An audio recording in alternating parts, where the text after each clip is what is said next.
Hi everyone. So I wanted to share a little bit out of the story of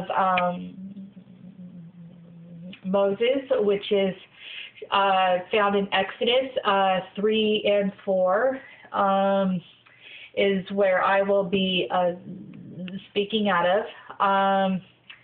And let's see, God called Moses,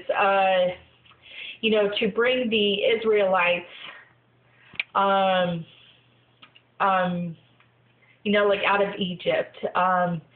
And so in order to do that, he,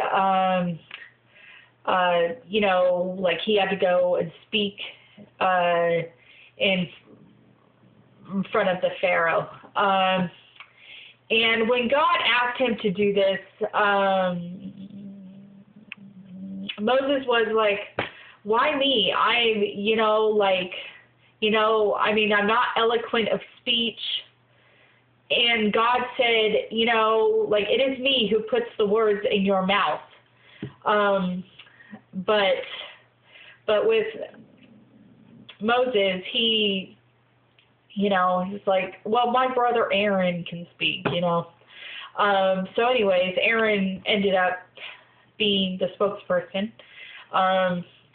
But God had asked Moses to do it, even though he wasn't eloquent in his speech. Like me, I have a stutter, but I still speak things out that God asked me to speak.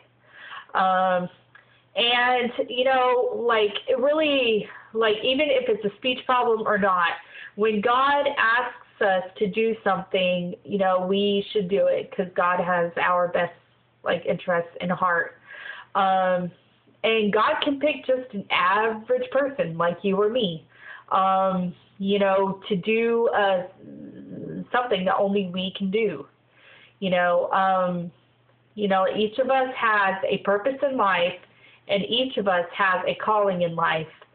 So, so even if God asks you to do something and you think, well, I can't do that, I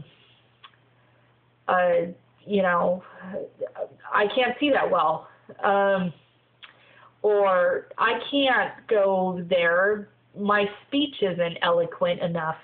Well, you know what, it may seem to the outside world, well, they can't do that. I mean, look at that. She's not eloquent enough to speak, or she can hardly see, or she has a cast on. It doesn't matter. God has called you to do that task that he has asked you to do, and that means that you will be able to accomplish that task because God has set aside that task for you to do. So I would just encourage you to obey God, even though it looks like you can't do it, just obey him and you will be blessed abundantly. So I hope that everyone is encouraged and have a great day. Bye.